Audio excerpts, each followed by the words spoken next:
students, how are you? I hope you are well at your home. Hope you are studying, है ना? और आज सुबह से रेन हो रही है, लेकिन हमें रेन में खेलना नहीं है. हमें क्या करना है? हमें हमारी स्टडीज भी कंप्लीट करनी है. So without wasting any time, let's continue our class. So class 5th हम पढ़ रहे थे सेरेब्रल पाल्सी. ओके, क्या है ये मैं आज आपको बताऊंगी. Yes, cerebral palsy. Have you heard this name? This is a kind of disease. ये क्या है? एक तरीके की डिसीज है.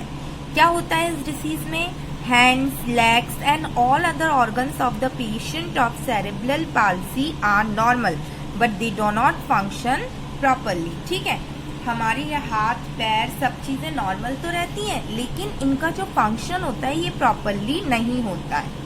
The cause of this disease is that the brain of the patient suffering from it has no control upon his organs. इसमें क्या होता है कि जो पेशेंट होता है उस पे उसके ब्रेन पर उसका कोई कंट्रोल नहीं रहता है. और अगर ब्रेन, हमारे सारे फंक्शंस कहाँ से होते हैं? ब्रेन से होते हैं. अगर हमारे ब्रेन पर ही हमारा कंट्रोल नहीं रहेगा तो हमारी जो बॉडी ऑर्गन्स हैं और जो हमारे सेंसेस हैं वो वर्क नहीं करेंगे. तो इस डिसीज में जो सेंसेस होते हैं लेकिन वो प्रॉपरली फंक्शन नहीं करते हैं. क्यों? क्योंकि उनका ब्रेन फंक्शन नहीं करता है. ब्रेन का उसके ऑर्गन्स पर कंट्रोल नहीं होता है. Okay children, now come to next page. For example, he can't pick up the book kept in front of it. उसके सामने अगर कोई बुक रखी है तो वो उस बुक को उठा नहीं सकता है.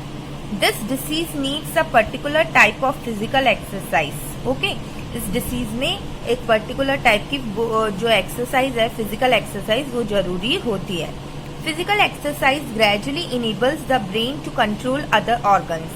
The same way there is a different physical exercise for practice of speaking and writing too. It makes the person normal gradually. Though he can't work at normal speed like us, but still he improves to a great extent.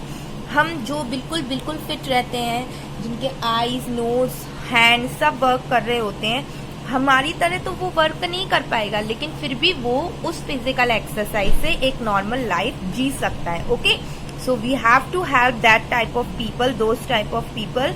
और हमें उनकी help भी करनी चाहिए, हमें उनका मजाक नहीं उड़ाना चाहिए कभी भी.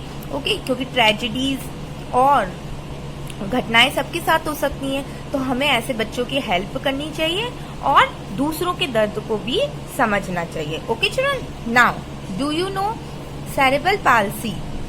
Cerebral palsy is the most common movement disorder in children.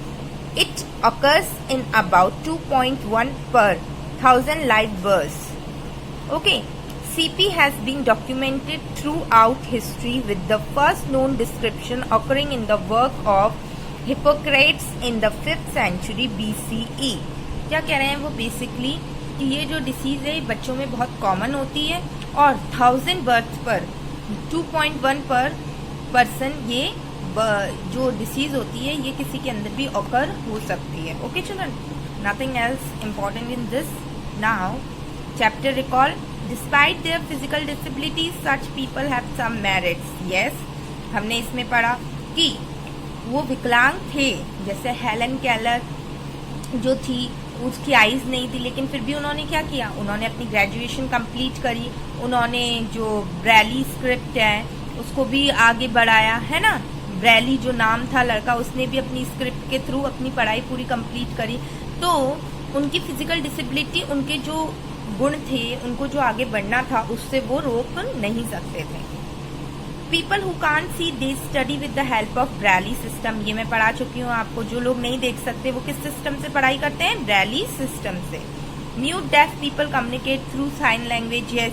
जो बोल सुन नहीं सकते हैं उनको हम साइन लैंग्वेज से समझा सकते हैं. Okay children, now this is your exercise. तो ये एक्सरसाइज करने की कोशिश करना, फिर मैं कल इसको कंप्लीट कराऊंगी. तब तक आपको चैप्टर की रीडिंग करनी है और समझने की कोशिश करनी है. Okay, and it is raining outside too heavily. तो हमें बारिश में नहाना नहीं है. Okay children, thank you.